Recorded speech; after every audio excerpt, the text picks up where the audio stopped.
Բարև ձեզ։ Հասարակական հարաբերություններում փոխադարձ վստահության եւ տեղեկատվության նկատմամբ վստահության ճգնաժամը առկա խնդիր է։ Այն դժվարանում են լուծել պետությունները, վերազգային կազմակերպությունները, մեդիա կորպորացիաները։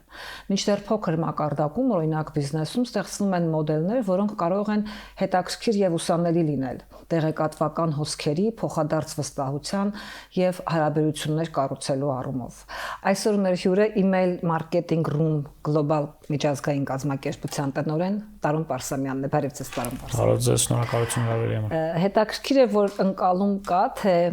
գոնե հայաստանյան իրականությունում այնպիսի ընկալում կա, որ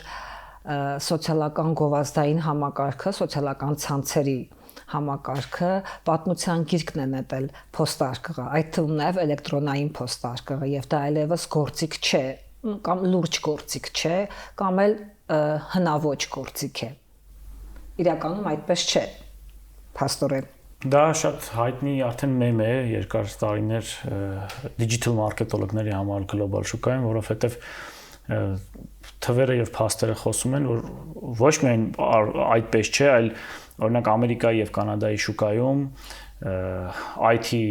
product ոլորտում email channel-ը, email marketing-ի ուղղությունը գերազանցում է սոցիալական ցանցերին։ Տեսեք, այստեղ ես հասկանում եմ ինչու է առաջացել այս կարծիքը։ Մարդիկ ավելի շատ են տեսնում ինֆորմացիա սոցիալական ցանցերում, բայց արդյոք մարդիկ լուրջ են վերաբերվում սոցիալական ցանցերի տեղեկատվական հոսքերին։ Հայաստանի Հանրապետությունում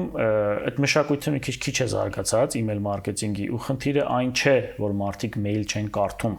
Խնդիրն այն է, որ կազմակերպությունները գրագետ email marketing չեն անում։ Շատ հաճախ կարծիք է հնչում, որ ասում են գիտեք ինչ, մարդիկ mail չեն բացում։ Այդ նույնն է, ոնց որ գործարարը ասի ես բիզնես չեմ անում, որովհետև մարդիկ իմ product-ը կարող է չառնեն։ Mail բացելու համար պետք է այնպեսի գրագետ դա կազմակերպել, որ բացեն։ Մեկ կարճ օրինակ բերեմ, օրինակ երբ որ մենք գնում ենք հիվանդանոց հեռու բոլորից ու անալիզներ ենք հանձնում, այդ մեյլը հետո բացում ենք պատասխանների, թե չէ։ Բացում ենք, չէ՞։ Խի, որտեղ օգտակարություն կար մեջը, որ մեզ անհրաժեշտ էր։ Նույն մոդելով աշխատում է մնացած դեպքերում։ Կարողանա ստեղծես այնպիսի ռեալ օգտակարություն, որ մարդը հոժարակամ իր email-ը կտա ու կսպասի պատասխանի, կբացի։ Իսկ դու սպամ ես անելու անծանոթ մարդուն, անսպասել ինչ որ մեյլեր ես ուղարկելու չեն բացելու զարմանալու ես, դա խնդիրը ոչ թե email marketing-ի մեջ է, այլ իրականացման process-ի մեջ։ Հետաքրքիր է, որ գոնե Հայաստանում բնակչության ճնշող մեծամասնությունը որոշ վիճակագրական տվյալների համաձայն 80 եւ ավելի տոկոս նույնիսկ սոցիալական ցանցի օգտատեր է, բայց ենթադրենք էլեկտրոնային փոստարկղի օգտատեր չէ նույնիսկ։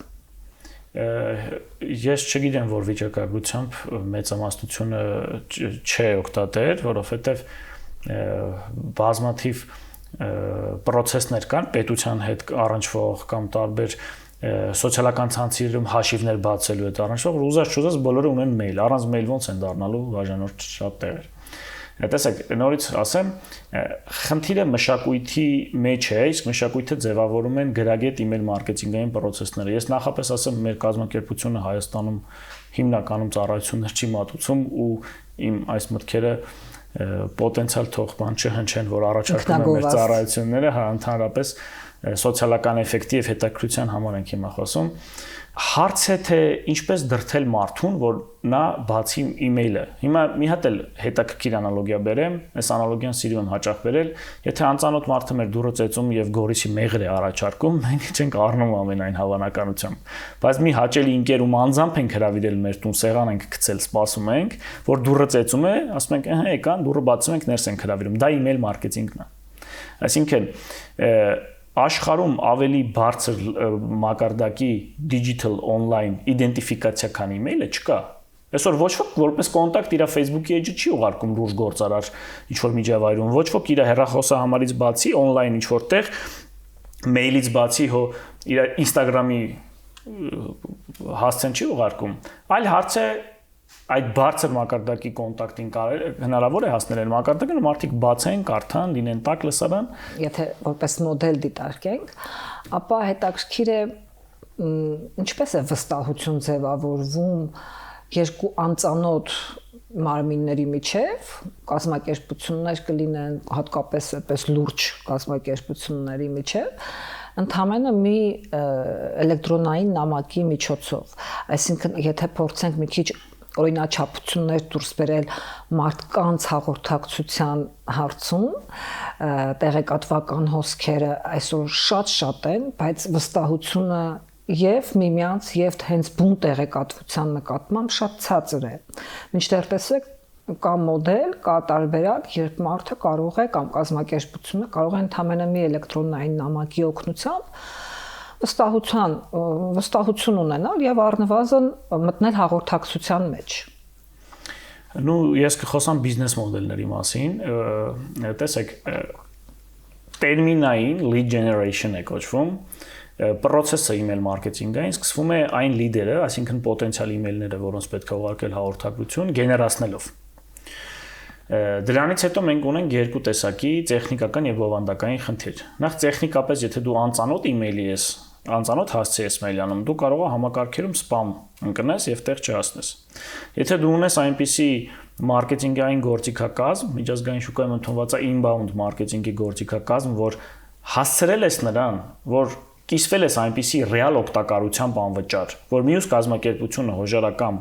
մեյլ է տվել եւ սպասում է քեզանից մեյլի, դա ամենաբարձր level-ի հաղորդակցությունն է, դու առաջին մեյլը ուղարկում ես, ինքը բավարարվում է, որ ստացավ իր օգտակարությունը, շարժվում է առաջ, օրինակ քո նպատակն է հետագայում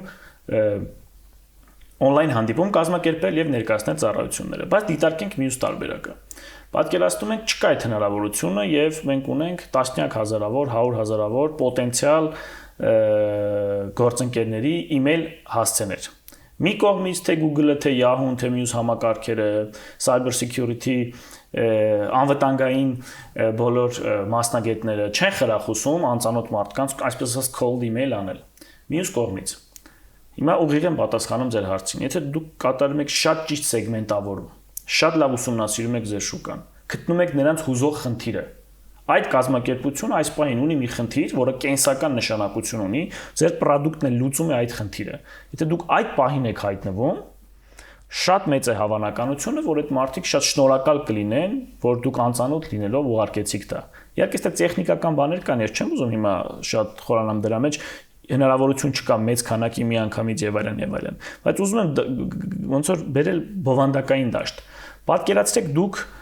լուծում եք ինչ որ խնդիր։ Աշխարհում քայլում են 100 հազարավոր ղեկավարներ, որոշում կայացնողներ, որ տանջվում են իրանք էլ այդ խնդիրը չգիտեն ոնց լուծեն։ Եթե հայտնվում եք իր inbox-ում մեյլի, ասում եք դուք ունեք այս խնդիրը ու բան չեք վաճառում միանգամից։ Ինչ որ լուծման տարբերակ եք առաջարկում, լինկեր, վիդեոներ, նկարներ չեք ճնշում, կարճ։ Եվ feedback-ի եք սպասում, արձագանքի եք սպասում։ Իսկ կներեք, ես շատ սիրում եմ հայոց լեզուն եւ շատ գրագետ հայերեն խոսել գիտեմ, բարձրապես տերմիններն եմ օգտագործում, ոչ թե ոչ հայերեն։ Այսինքն կարևորը ամփոփելով, եթե ձեր հարցը հետեւյալն է, ինչպես մեկ հաղորդագրությամբ կարելի է կոնտակտ ստեղծել երկու խոշոր կազմակերպությունների միջև, կա երկու ճանապարհ։ Այն մարդը, որ որոշում կայացնող մյուս կողմում նստած է, նրա ուղեղում եւ տեխնիկապես մեծ համակարգերում պետքա դուք չդիտարկվեք սպամեր, լինեք ռեալ օգտակարություն ստեղծող, ռեալ ինֆորմացիա փոխանցող։ Իսկ ռեալ օգտակարությունը որոշում կայացնող մարդը որ տեսավ, հաստատ մաթեմատիկական վիճակագրությունը 100-ի մեջից x%-ը արձագանքելու է։ Այսինքն կարող ենք հետևություն անել, որ եթե դուք ուզում եք վստահություն ձեռք բերել,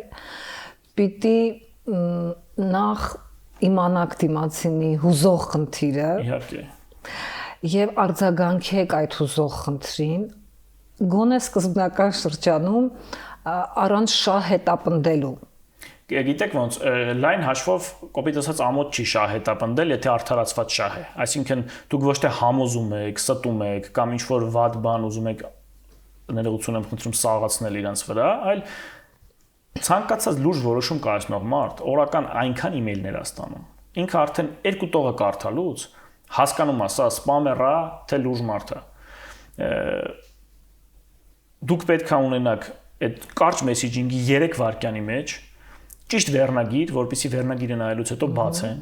Նախ պետք է deliverability-ի խնդիր չունենաք, տեղ հասնեք, այդ տերմինը նրա մասին է, որ արդյոք հասնում է ձեր մեյլերը տեղ, թե գնում է spam։ Տեղ հասնելուց հետո պետք է ունենաք այնպիսի գրագետ վերնագիր խնդիր իրար մեջ արծածող, որ բացվի, բացվելուց հետո պետք է այնքան հստակ, կոնկրետ, կարճ տեքստը լինի, որ մարդը որոշում կայացնի շարժվի առաջ։ Էլի եմ կրկնում, սա այն դեպքում, երբ որ դուք բացարձակ անծանոթ եք։ Մյուս պարագայում, եթե դուք ունեք ինչ-որ ինֆորմացիոն հոսքեր, մինչև email-ի դաշտ բերելը, օրինակ վիդեոյով պատմում եք այն մասին, որ դուք նվիրում եք այս պրոդուկտը առաջին 1 ամիս անվճար։ Ու ասում եք, ուղարկեք ձեր մեյլերը կոմենտներով կամ չգիտեմ, նու կոմենտներով պետք չի, անձնական մեսեջով եւ մենք կուղարկենք անվճար այսինչ պրոդուկտի գրանցվելու կարգը, դա էլ մյուս ճանապարհն է, արդեն պոտենցիալ գործընկերը իր ոտքով եկավ ձեզ մոտ։ Երկու դեպքում էլ մաթեմատիկա կա, երկու դեպքում էլ տոկոսներ կան, այսինքն եթե դու մեծ կազմակերպություն ես, գլոբալ շուկայում ես, դու կարաս քո իդեալական պոտենցիալ կլիենտների սահմանումը ունենաս, հաշվես քանի 100,000, միլիոն կամ 10,000 օքեյ, իրականացնես process-ներ, որտեղ կարաս պոտենցիալ եկամուտները վերլուծես նախապես։ Իհարկե սա սիրուն է հնչում, շատ դժվար է, բայց կա տենց բան։ Հաղորդման սկզբում ես ասացի, որ կարող են այսինքն մոդելների էքստրապոլյացիա անել, չէ, ինչ որ լավ գործում է, ենթադրենք մի որևէ լոկալ միջավայրում, ենթադրենք email մարքեթինգում, բիզնեսում, փոխադրել դա հասարակական ավելի հանրօգուտ հարաբերությունների դաշտ, կառավարման դաշտ։ Հիմա երբ դուք նկարագրում եք իրավիճակը, ինձ մոտ առաջանում է այն կարծիքը, որ հենց այդպես էլ անում են, բայց ոչ թե իշահ, այլ իչարս, այսինքն այն բոլոր թիրախները եւ ծուղակները, որոնք բիզնես հարաբերություններում կառուցողական են եւ ինչպես դուք նշեցիք, ոչ մի ամոթ բան չկա այդտեղ եւ աշխատում են, այդ մոդելով, այդ գործիքակազմով հաճախ աշխատում են ենթադրենք քաղաքական գործիչները։ Այսինքն ինչպես շահել մարդու վստահությունը։ Հասկացա հարց։ Բնականաբար այդ հարցի պատասխանատուն դուք չեք, բայց եթե փորձենք վերլուծել, ապա որտեղ է սահմանը բարեվարկության, երբ դուք գիտեք, որ կարող եք թեկուզ հենց բիզնես մոդելներում, երբ դուք նայում եք մարդուն եւ տեսնում եք հաճախորդ, ոչ թե գործընկեր։ Իսկ այդ բարեվարկության սահմանը որտեղ է։ Միգուցե եթե այդ սահմաններից վել մենք խոսենք, այդ սահմաններն էլ էքստրապոլյացիա արվեն հասարակական կյանքում եւ այնտեղ էլ չխախտվեն սահմանները։ Տեսեք, ես նախ համաձայն չեմ, որ հանրօգուտությունը ի հակադրություն է բիզնեսի։ Բիզնեսը ինքնին հանրօգուտ աշխատանք է, ցանկացած process ունի լավ եւ վատ դրսեւորման ձևեր։ Օրինակ նույն բիզնեսմենների 80%-ը բիզնեսների 80%-ը միգուցե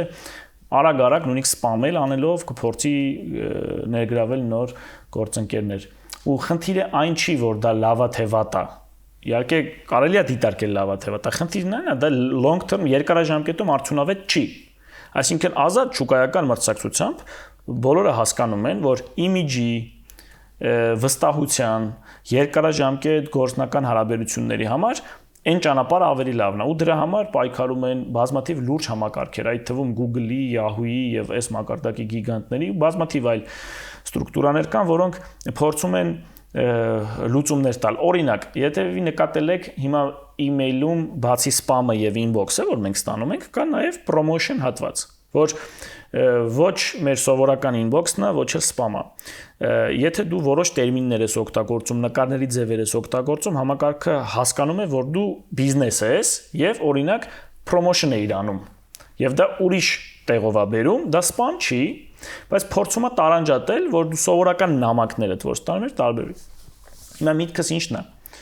Կլինի հասարակական հարաբերություններ։ Օրինակ Ամերիկայի Միացյալ Նահանգներում email-ը շատ լավ օգտագործվել է քաղաքական process-ների ընթացքում։ Այնտեղ կա օրենսդրական տարբերություններ, անծանոթ մարդուն ուղարկել քաղաքական մեսենջ եւ այլն, բայց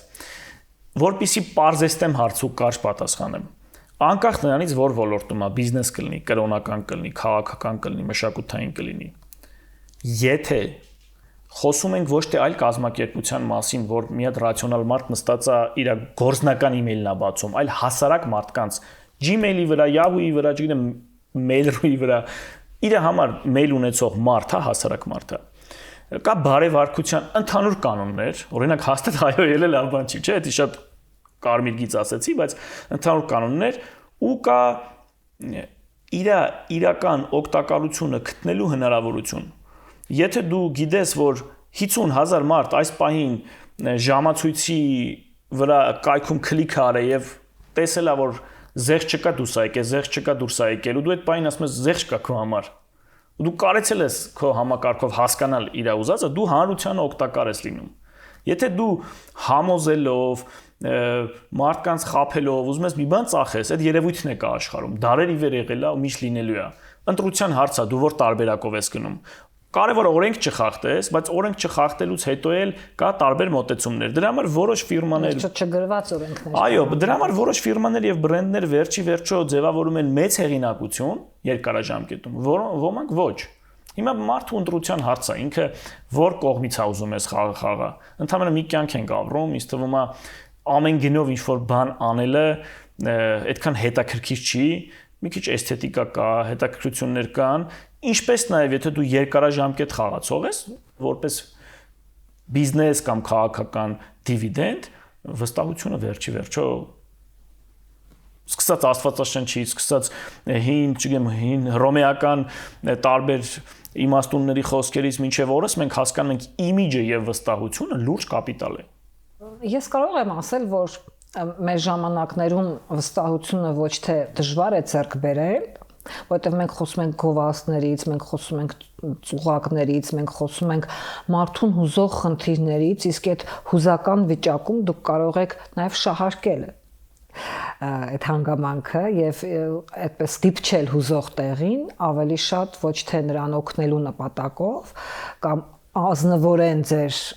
առաջարկը ներկայացնելու նպատակով, այլ մանիպուլացնելու նպատակով։ Լայն հաշվով այսօր տեղեկատվական հոսքերը յուրաքանչյուրս ավելի շատ ենք ստանում, քան 5 տարի առաջ, քան 10 տարի առաջ, էլ չեմ ասում 20-30 երկրաչափական պրոգրեսիայով զարգացել է դա։ Մարդկանց ուշադրությունը գրավելն է անգամ դժվար, ու մնաց վստահություն ձեռք բերելը։ Տարբեր մոդելներ կան, վերածված մաթ մոդելավորման, թե քանի անգամից հետո է վստահություն առաջանում ինչ գործողությունների եւ այլն, ես համ հավատում, համ չեմ հավատում այդ ամեն ինչին, որովհետեւ քանի տեսությունը գրվում է իրական դատայի հիման վրա, դատան փոխվում է, որովհետեւ մարդկության վրա այս օրգանիկ էքսպերիմենտը տեղեկատվական հոսքերի ավելացման, տեղեկատվական տեխնոլոգիաների ավելացման, օրինակ մարդիկ հիմա AI-ով տեսնում են իրանց համար շատ հայտնի մարդու ելույթ ու չեն հասկանում դա ինքն է թե ինքը չի։ Մանիպուլյացիաների արդեն շատ բարձր լեվելի ենք հասել։ Ինչ եմ ուզում ասել։ Մի կողմից քաոս է, թե ուշադրություն գրավելու։ Ուշադրություն գրավելուց հետո մեկ նամակի փոխանակումից հետո դառնալ կոնստանտ շարունակելի համակագրություն։ Հետո նոր գալիս է վստահության փուլը։ Եթե բիզնես մոդելի ժամանակ շատ ռացիոնալ է վստահությունը, գին որակ հարաբերակցություն կհասկանանք շարժվեն առաջ, մարդկանց դեպքում 2 ժամ հետո, մի օր հետո, որոշների դեպքում մի շաբաթ հետո մոռանում են ինչ են կարդաց։ Հիմա յուրաքանչյուրին հարցնես, անցած շաբաթ 3 հատ գրառում ասա, որ կարդացել ես, որովհետեւ սոցիալական ցանցում չի հիշելու։ Այսինքն, խնդիրն է վարքյանների ընթացքում իրացիոնալ կերպով գրավել դա ու այդտեղ վատ բան չեմ տեսնում։ Եթե դու օրինական կազմակերպություն ես, լավ գործունեություն ես ծավալում, հոգեվերժությամբ չես զբաղված օրինակի համար, ու դու այդ քո օգտակարությունը տարածելու, սփռելու, բիզնեսը զարգացնելու, հարկեր տալու, նոր մշակույթ ստեղծելու համար պետք է գրավես սպառողների ուշադրությունը։ Այդ մարդիկ զբաղված է իրանց ուշադրությունը, TikToker-ներին են նայում, չգիտեմ, ֆուտբոլ են նայում, վիդեո են նայում, AI-ով խնդալու բաներ են նայում։ Դու պարտավոր ես ադապտացվես ժամանակակից կանոններին, այդ առաջի կտորում իր վստահությունից առաջ ուշադրությունը գրավես, շարժվես առաջ։ Ես չեմ սիրում այդ ոլորտը, անկեղծ ասած, դրա համար մտել եմ B2B դաշտ ավելի։ Ես չեմ ուզում փորձեմ անդադ տրենդը բռնեմ օրինակի համար մի հետաքրքրություն, ինձ հետ դա հետաքրքիր, շատ պետքական է, կարևոր է աշխարհում, դա կա այդ փաստը, բայց դա ինձ հետաքրքիր, ինչ հետաքրքիր ավելի long term, երկարաժամկետ ռացիոնալ մարդկանց հետ process սկսել, պլանավորել, վերածել մաթեմատիկայի։ Դուք խոսում եք որևէ հարթակին, չէ՞, մենք զրույցի ընթացքում անդրադարձանք որևէ հարթակին լուրջ վերաբերվելու կամ չվերաբերվելու շուրջ, Ենթարենք սոցիալական ցանցերին ասում եք հիմա ով է լուրջ վերաբերում, որտեղ այն մարդիկ, որոնց հետ դուք հիմնական գործնական շփվում եք, լուրջ չեն վերաբերում։ Հազար ներողություն եմ խնդրում, միտքս այն էր որպես հասցե, սոցիալական ցանցի հասցեն, խոսքս նրա մասին չէր, որ առհասարակ լուրջ չեն վերաբերվում, էլի, այդտեղ շատ կարևոր նյուանս կա։ Նկատի ունի մարդը իր սոցիալական ցանցից ստացված տեղեկատվությունը լուրջ է։ Եթե բարձր լուրջ է ընկալվում։ Էդ էլ կարանք քննարկենք, բայց իմ միտքը այն էր, որ ինչ-որ մեկը սոցիալական ցանցերի չաթով ինչ-որ գործնական բան առաջարկում, նույնիսկ գործնական հարաբերությունների ստեղծման համար նախատեսված չաթերով պակաս լրջություն ունի եւ վիճակագրորեն պակաս արդյունք է ունենում, քան email-ի միջոցով դրա մասին։ Իսկ թե լուրջ են, թե անլուրջ են, ես իմ սուբյեկտիվ կարծիքը կարամ ասեմ, բայց այդտեղ թվա այնպիսի վերլուծություններ ու հաշվարկներ չկան, որ փաստեր են, էլի, ամեն մարդ ինքնավորոշում։ Իսկ իմ ասածը թվաբանություն է պարզապես։ Կարա գտնեք վիզիտկա, որի վրա մեկի Facebook-յան հասցենա դրած։ LinkedIn-ը կարա լինի լավագույն դեպքում։ Ես նկատի ունեի, որ տեսեք ստեղծվում են որոշակի նաև ցանցեր, ինչպես LinkedIn-ը, որոնք ավելի վստահելի են եւ սկսում են գործել եւ կարող են նույնիսկ ինչ-որ ժամանակ mail marketing-ի հետ մրցակցել։ Իրենք շատ սիրուն համագործակցում են, այսօր գլոբալ կազմակերպությունները 3 կապուղի ունեն, դա զանգերն են, մեյլերն են եւ LinkedIn-ն է, LinkedIn-յան հարթակն է։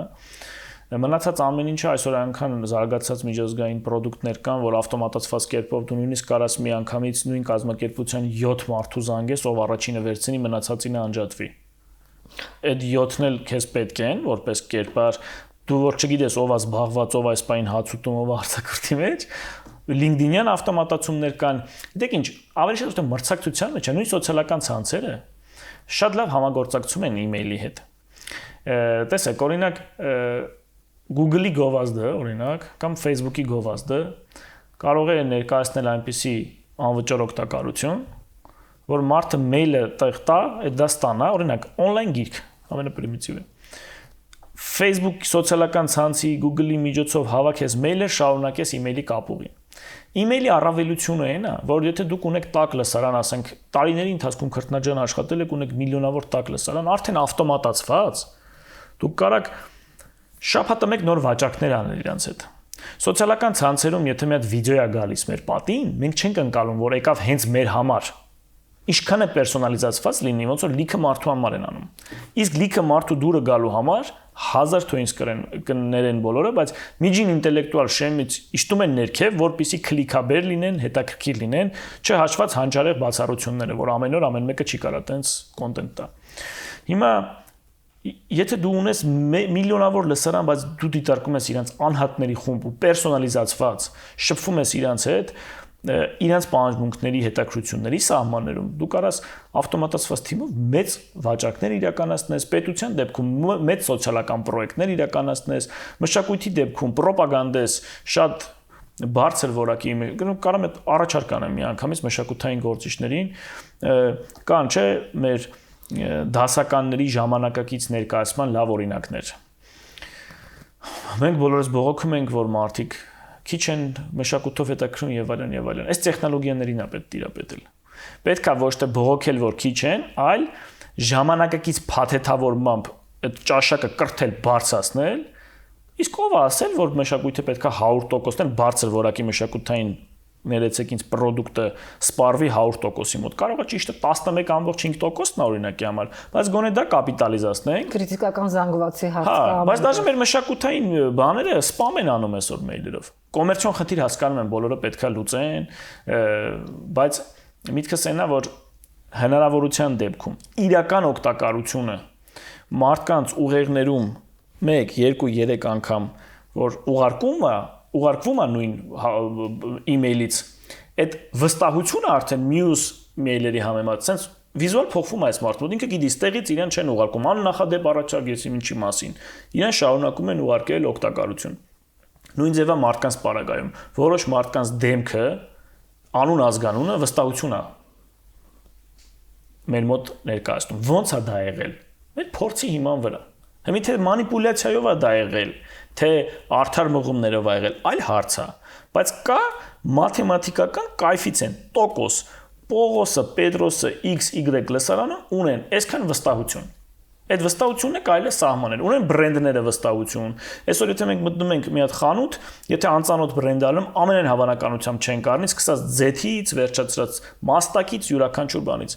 Նույնը ամեն տեղ է։ Դրա գիտական սահմանումներ կա, որ մարդը ունի վստահություն ձեռք բերելու մեթոդիկա։ Ասենք օրինակ տրիվիալ բան, եթե աշկիտ առաջ մի հատ մարդ մեկ ուրիշ մարդու ծեծում է, վստահություն չի ներշնչում այդ մարդը։ Բայց օրինակի համար մի տատիկի օգնումը փողոց անցնել, վստահություն է ներշնչում։ Դա կարող է լինի մանիպուլյացիա։ Այն ծեծողն էլ կարող է լինի մարդ, որին հենց նոր ուզում էին գողություն անեն իր մոտից, պաշտպանվում է։ Այդուհանդերձ ունենք վստահություն, ձեռք բերելու կարծրատիպ էր մենք։ Նույնը բիզնեսում է, կարելի է մասշտաբայնացնել։ Որքան զարգանում են մեդիա միջոցները, հաղորդակցության միջոցները, որոնք բոլորը մեծ հաշվով մեդիա են, անկախ նրանից, որ ոլորտում են օգտագործում, մարդը անընդհատ մեդիա ոլորտում է գտնվում։ Որքան մեդիա միջոցները զարգանում են, այնքան պաշտպանվածության, ինքնապաշտպանության մեխանիզմների անհրաժեշտությունն է նաև զարգանում, որովհետև այդ տեղեկատվական հոսքերը միշտ չէ որ իսկապես հանրօգուտ նպատակներ են հետապնդում եւ միշտ չէ որ առողջարար են։ Եվ երբ մենք ստեղծում ենք, երբ կա իրադարձություն, թվում է թե ազնիվ է այդ իրադարձությունը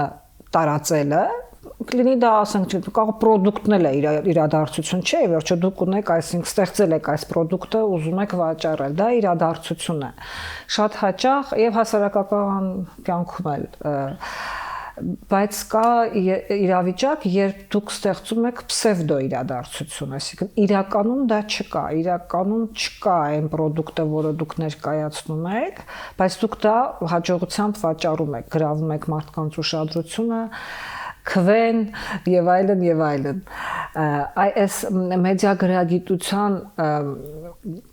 այդպես մենք շատ խոսում ենք դրա մասին, բայց շատ հաճախ չգիտենք թե ինչու համար լինել գրագետ։ Մեծ հաշվով ասում են, որպեսզի ձեզ չխաբեն։ Այդ դեպքում ստացվում է, որ մեդիան ընդհանրապես խաբեություն է, մեյլն էլ է խաբեություն, ուրեմն կարելի է ոչ մեյլը բացել, ոչ սոցիալական ցանցը բացել, եւ այդպես ամենագրագետը կարելի է լինել, որտեղ ամենապաշտպանվածը կարելի է լինել։ Այդ առումով բիզնեսը մի փոքր առավելություն ունի, ի տարբերություն օրինակ հասարակականի ու քաղաքականի, այնտեղ շատ պսևդո պրոդուկտ անհնար է վաճառել, մի անգամ որ շատ լուրջ մարքեթինգային կամպեյն լինի եւ արդյունքում լինի ինչ որ չլինի այն ինչ որ ներկայացվում էր, շատ արագ տարածվում է բացասական ինֆորմացիան եւ հեղինակությունը ընկնում է, օրինակ չես կարող ասես մենք լավ հեծանիվներ ունենք, եկեք մեր խանութ գան տեսնեն, չունեք։ Իսկ ի տարբերություն սրա քաղաքական դաշտում հանգիստ հնարավոր է դա անել ու մի շաբաթ հետո ասել լավ հələ հեծանիվը մոռանանք, լավ գնդակներ ունենք։ Այն մի շաբաթ ասեմ սենց շարունակել։ Ես գլոբալ եմ ուզում խոսամ, ոչ թե սեգմենտավորեմ քաղաքական, բիզնես եւ այլն։ Տեսեք, մարդկությունը հազարամյակների վեր առնվազն մեզ հայտնի մարդկությունը, մինչև հին Եգիպտոս եւ այլն, ունեցել է միավոր մարդը ունեցել է ինֆորմացիայի պակաս։ Այսինքն այսօրվա մարդը, եթե ունի գրքեր բնական կարիք է, պետք չի։ Չէ, չեմ ասում, հեսա համեմատում եմ պարզապես դարերի վեր քիչ թվով մարդիկ են տիրապետել ինֆորմացիային, քրմեր, թագավորներ, իմաստուններ, գիտուններ, մեծամասնությունը եղել են ինֆորմացիայի սպառող, պարզապես ինֆորմացիայի սպառող, անկիրթ են եղել պատմություններով, բերնեբերան տարածվող ինֆորմացիաներով։ Մարդկությունը կայծակնային արագությամբ հեղափոխություն է իրականացրել վերջին 50 տարիների ընթացքում, վերջին 10 տարում շատ ավելի մեծ արագությամբ։ Հիմա մենք ունենք անսահմանափակ ինֆորմացիա, որը համ լավ է, համ վատ է։ Լավ է այն մարդկանց համար, ովքեր այս նոր մարտահրավերը կարող են հաղթահարել հետևյալ կերպ. ֆիլտրել վատ ինֆորմացիան, կրթվել լավ ինֆորմացիայով։ Ժամանակին նույնիսկ ես որ ինձ շատ մեծ չեմ համարում, գրադարաններում թղթե գրքերի համար, հերթեր եւ այլն, հիմա ես կարամ այդ գիրքը շատ արագ գտնեմ on-line։ Բայց հիմա հարց է, 100 հատ գիրք կարամ գտնեմ նույն թեմայով, որն ավելի լավը, ինձ 5 տարի ժամանակ է պետք հասկանալ։ Հիմա ես ինֆիլտրման մեխանիզմներն եմ ստեղծել։ Լսում եմ ինձ համար հեղինակավոր մարդկանց կարծիքներ, լսում եմ վիճակագրական կարծիքներ, լսում եմ կրիտիկների կարծիքներ ու ինդիվիդուալ պետք է հասկանամ որ գրքով շարժվեմ առաջ։ Ու այդ գիրքն էլ կարդալու ընթացքում, եթե խոսում ենք մարքեթինգից մասնավորապես, փոխվում է այդ գրքում առկա տեխնիկական հնարավորությունները։ Հիմա ինչ եմ ուզում ասել։ լավ է թե վատ այլ հարց է, բայց սա բնական իրական իրավիճակ է ամբողջ աշխարհում, որ տեղեկատվական հոսքերի քանակը շատ է, մարտահրավերներն են շատ, ավելի ցածր գնալու, ավելի դեգրադացվելու, 1003 հիմնություններ նայելու, օրական իմաստ չունեցող sense ինֆորմացիաներով ունկալունակություն այդ թանկ արժեքը, ուղեղի էներգիան մեր օրական ընկալման, որ մեզ պարգևել է կյանքը, ծախսելու ինչ որ մեկի ապարելը նայելու վրա 6 ժամ։ Բայց միևնույն ժամանակ ով է քո ձեռքը բռնել, եթե դու դա օգտագործես բիզնեսը զարգացնես, դա օգտագործես Կոմիտասի գործերը ժամանակակից մատուցմամբ նոր սերնդին ներկայացնես, կրթական պրոյեկտներ անես, երաժշտական պրոյեկտներ, ցանկացած բան։ Հիմա իմ կարծիքով ոչ թե մանիպուլացվելու կամ մյուսի պաշտպանվելու հարցն է, ես չեմ հավատում, որ հանրության անընդհատ ասենք ուշադիր եղեք պաշտպանվելու են։ Գլոբալ մարտահրավեր է։ Ոնց էր ժամանակին մարդը Անգլիայի արահետներով քայլելուց ամերոպե նետաձիգի հարվածից կարար մահանար 1000 կներեք։ Հիմա մի քիչ փոխվել է այդ բանը, պաշտոնական պատերազմներով են մարդիկ իրար սպանում եւ համարվում է հանցագործություն սպանել ավելի քան 1000-2000 տարի առաջ էր։ Բայց հիմա էլ դու կարաս քայլես հոգեվորչության զոհ դառնաս, կարաս տեղեկատվական աղբի զոհ դառնաս, մարտահրավեր է պետք է ախտարել։ Մեկ նախադասությամբ ամփոփեմ, ասում են ստուգեք բոլոր աղբյուրները ամեն անգամ Ժորժան, այդ կարելի է կրկնել ամեն օր, կարելի է պատերին կպցնել, չեն ստուգելու, մարդիկ իրացիոնալ են։ Բոլորիս ծանոթների մեջ լինելու են մարդիկ, քլիկ են անելու մի լինկի վրա, որը իրանից ասելու է ես Գազպրոմ Արմենիան եմ դիցուկ, քեզ $100,000 նվեր ունես, մենակ 50,000 դրամ փոխանցի, որ լրացնենք թուղթը ուղարկենք, ելնելու են այդ մարդիկ։ Տարբեր մեթոդներով կարելի է պայքարել, բայց այս պայն մարդկությունը ոչ մի լուծում այդ զեղծերարների դեմ 100%-անոց չունի։ Ամփոփելով այս ամենը տեղեկատվական հոսքերի ժամանակակից մարտահրավերները բերել են մեծ ռիսկեր մարդկանց դեգրադացման առումով եւ ստեղծել են մեծ հնարավորություններ պրպտող մոնիտորինգի ենթարկող մարդկանց համար հաջողություններ գրանցելու։ Շատ լավ, շնորհակալ եմ զրույցի համար։ Հիշեցնեմ, որ մեր տաղավարում Email Marketing Room Global կազմակերպության տնօրեն պարոն Պարսամյանն էր։ Զրույցները կշարունակվեն ամենայն բարիք։